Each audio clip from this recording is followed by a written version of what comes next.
Selamat datang di Brilio Pesta Bola 2022. Saya Ikhlas Alfarisi dan di samping saya tentu saja Titis Widiatmoko. Salam Haris. Episode kali ini kita akan membahas grup terakhir yang ada di Piala Dunia 2022. Grupnya Cristiano Ronaldo. Nah ini nih para penggemar Ronaldo. Oke, kita akan membahas Ronaldo bersama Portugalnya akan satu grup dengan Ghana, Uruguay dan juga Korea Selatan. Nah tapi kita akan bahas Ghana dan Uruguay-nya dulu nih Pak. Insiden 2010. Betul. Jadi 2010 itu Luis Suarez itu seakan-akan dia menjadi public enemy number one. Wah itu bener. Orang Ghana ya. musuh nomor satu lah. Ghana. Penyebabnya apa? Mungkin bagi yang belum tahu. Jadi waktu itu di momen-momen kritis ya, Ghana lawan Uruguay di quarter final ya, di perempat final. Bagi Ghana kalau bisa lolos ke semifinal tuh, wah itu sebuah keajaiban. Dia akan menjadi tim Afrika pertama justru. Keajaiban dunia itu bagi publik Ghana. Tapi menit-menit terakhir waktu itu sundulan Dominic Adiyah. Ini Dominic Adiyah ini kalau saya ingetin dulu pemain Milan ini waktu mudanya dihalau dengan tangan oleh Suarez. Iya. Sebenarnya kalau penalti kan, sebenarnya kalau penalti itu masuk, Ghana lolos karena itu sudah di menit-menit terakhir ya. Tapi dasar yang namanya Suarez ini ya punya semacam apa ya, nggak kayak tahu. Lak apalah ya. Waktu itu memang Dewi Fortuna kayak seperti menaungi Uruguay ya. Iya. Kok kalau orang Jawa bilang itu dilalahnya, kok penalti Asamoah Gyan ini kok nggak masuk waktu itu. Iya. Ke bawah euforia. Ya karena tegang sih. Tegang, satu langkah lagi udah pasti ke semifinal gitu kan. Jadi saya bayangin, saya kalau ingat itu, saya ingat waktu semifinal AFF 2016 Indonesia lawan Vietnam. Oke. Yang kipernya ganti itu ya. Yang kipernya ganti, terus Indonesia waktu itu dapat penalti. Manahati Lestusen.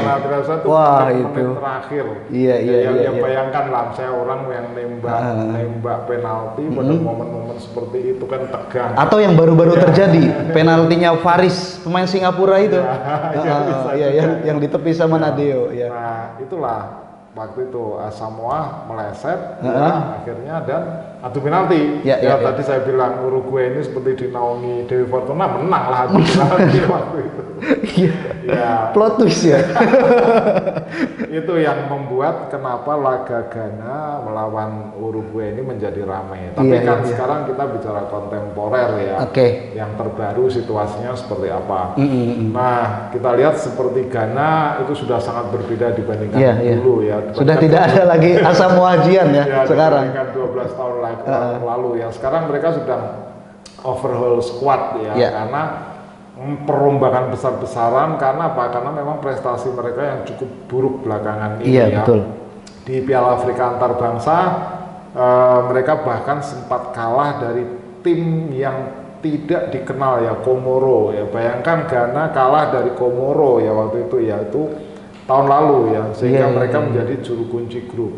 Dan kemudian mereka di playoff bisa menang lawan Nigeria waktu itu. Itu memang seperti bad luck untuk Nigeria ya. Sebuah keajaiban bagi Ghana bisa lolos menang tipis lawan Nigeria. Tapi kita lihat bahwa secara materi mereka masih punya pemain-pemain senior ya, Jordan Ayew. Tapi kalau kita lihat juga ada banyak pemain muda. Kudus, kemudian bomber barunya Ajax Amsterdam, Felix Avena Gyan yang pemain Roma yang dipinjamkan ke Cremonese itu kan juga pemain baru. Jadi nanti pemain-pemain senior ini akan dia bertemu dengan pemain-pemain baru ya.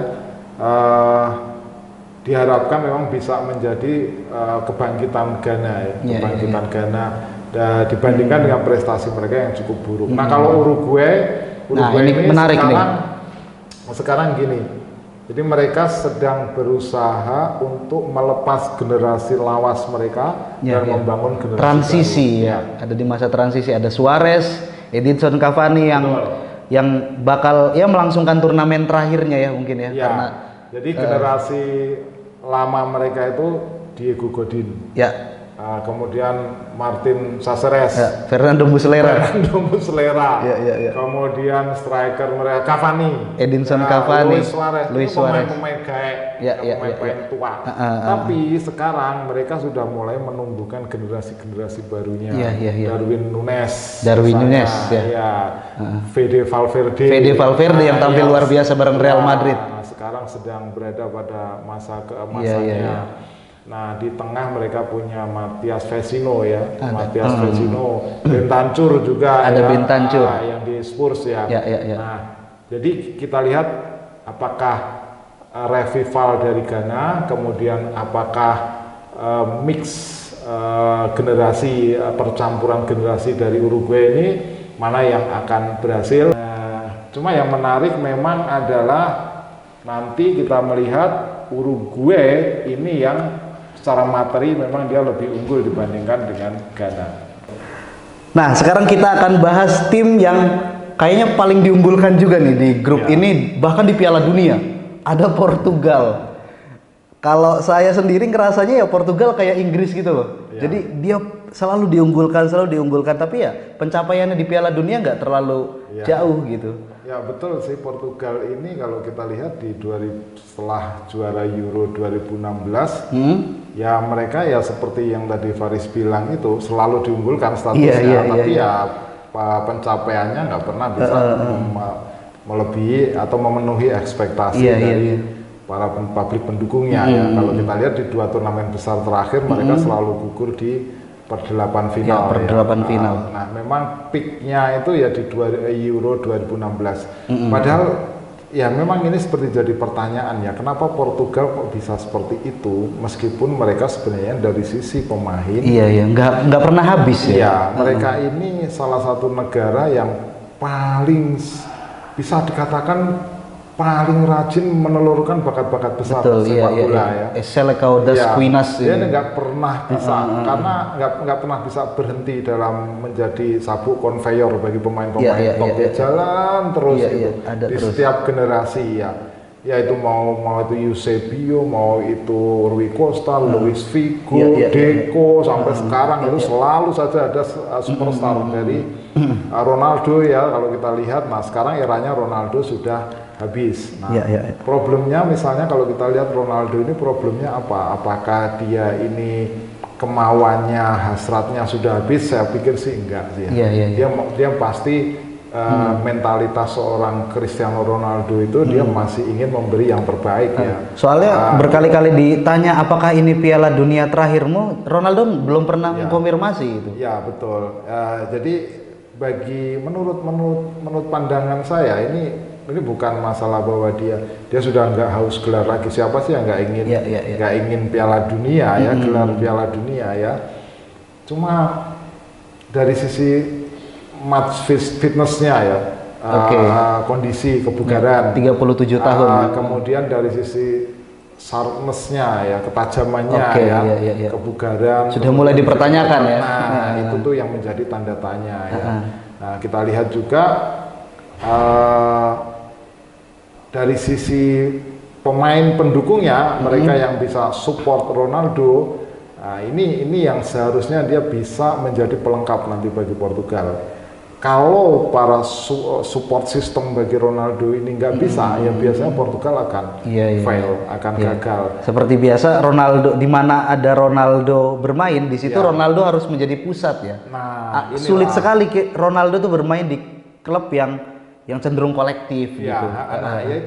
Itu challenge bagi Portugal ya. Jadi challenge-nya adalah bagaimana supaya tidak menjadikan Ronaldo itu sebagai pusat ya, jadi focal point bagi permainan mereka ya. Game changer boleh gitu ya. Ya, sudah seharusnya mereka mulai beralih ke generasi baru.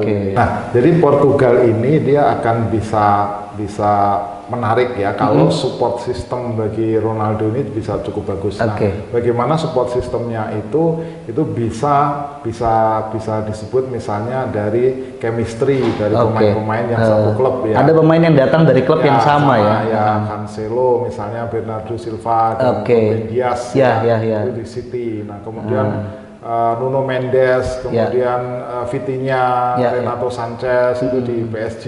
Nah, ditambah dengan pemain-pemain baru ya kita lihat misalnya Rafael Leao, kemudian Guedes. Nah, ini pemain-pemain baru. Joao Felix, pemain-pemain yang diharapkan dia bisa ngeblend ya. Ada harapan nanti bagi Portugal meskipun untuk bisa ya setidaknya dia bisa berprestasi bagus ke semifinal, saya pikir agak cukup sulit ya kita lihat ya. Karena nanti Portugal akan dilawan oleh juara 4 Piala Dunia 2002 yang mengalahkan Italia di tahun 2002 dulu. Tapi kalau sekarang Korea Selatan juga akan tampil kembali di Piala Dunianya dan ya akan dipimpin oleh Son Heung-min yang kabarnya juga cedera ya, tapi kita nggak tahu kabar selanjutnya kayak gimana. Ada Hwang Hee-chan dan juga Kim Min-jae yang lagi bagus-bagusnya. Nih statement saya, kok bisa ada back tangguh dari Asia dan itu mainnya di Serie A, Napoli lagi. Wah, keren banget kan? Iya, Korea bagus lah dari sisi individual terutama. Cuma nggak semuanya punya quality world class. Oke. Ya paling kalau kita mau sebut ya Kim Min-jae di belakang, Lee Kang-in di tengah. Lee Kang-in. Kemudian di depan Son Heung-min. Ya ada Hwang Hee-chan yang di Wolves itu ya. Tapi yang lainnya belum ada kualitas betul-betul world class ya. Cuma kelebihan dari Korea Selatan ini adalah dia itu ya sudah 10 kali berturut-turut lolos ke Piala Dunia ya, nggak banyak negara yang bisa seperti itu. Cuma Brasil, kemudian Argentina, kemudian Spanyol Spanyol, sedikit sekali tuh negara-negara yang bisa 10 kali berturut-turut lolos Piala Dunia. Italia aja nggak lolos di tahun ini. Korea Belanda aja nggak bisa ya, berturut-turut bisa lolos. Jadi dia tuh termasuk lima negara yang selalu lolos berpartisipasi dalam 10 Piala Dunia terakhir ya. Brasil, Argentina, Spanyol, satu lagi Jerman dan kemudian Korea Selatan. Ini menunjukkan memang dia meskipun dia di zona Asia tapi konsistensinya selalu bisa lolos ke putaran final. Cuma masalahnya apakah formnya ini nanti akan pas bagi dia. Formnya yang jadi pertanyaan memang formnya itu. Memang di 5 uji coba terakhir mereka nggak pernah kalah ya. Bisa menang cuma lawan-lawannya yang masih menakutkan. Lawan-lawan di atas kertasnya di bawah semua. Chili kayak gitu ya. Jadi ya masih tanda tanya lah bagi saya untuk bisa bersaing di grup yang ada Portugal, ada Uruguay, kemudian satu lagi Ghana ya. Meskipun Ghana mungkin menurut saya Ghana masih bisa dilewati lah oleh Korea Selatan ya. Cuma Uruguay dan Portugal ya bagi Korea untuk bisa mengulangi lagi prestasi ketika mereka mengalahkan Jerman itu ya agak sulit ya. Sulit ya. Saya pikir. Korea ini kan dikenal sebagai negara atau tim yang punya daya juang yang tinggi. Tapi mungkin itu waktu dipelatih sama Sintayong gitu. Nah sekarang pelatihnya justru bukan dari lokal ya. Ada Paulo Bento dari Portugal yang melatih Korea Selatan ini. Nah kira-kira apa nih misi tersendiri dari Korea dari segi taktik atau pencapaiannya? Iya, mereka ini kalau kita lihat ya pencapaiannya waktu bisa menang lawan Jerman, seharusnya kan kemudian ketemu Meksiko, ketemu Swedia ya waktu itu. Seharusnya ya bisa lah menang, tapi nggak bisa akhirnya. Karena itu artinya adalah level mereka itu nggak bisa untuk bisa kompetitif dan 3 laga penting di putaran grup. Ini yang jadi pertanyaan. Kecuali waktu mereka menjadi tuan rumah ya waktu itu, meskipun banyak kontroversinya. Banyak faktor banyak kontroversinya. Jadi kita lihat kunci pentingnya adalah ketika mereka bertemu lawan Uruguay atau bertemu dengan Portugal ya, apakah mereka bisa curi poin.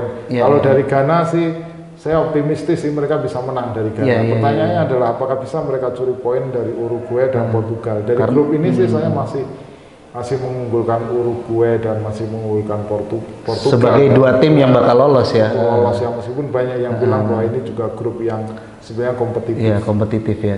Nah, itu menarik tuh Sobat Brilio, dilihat dinantikan lagi gitu. Kira-kira Korea Selatan, jagoan Asia, bahkan kayaknya Indonesia juga banyak yang ngejagoin Korea Selatan sekarang ya.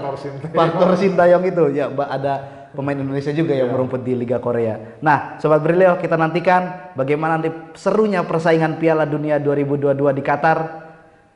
Tonton terus.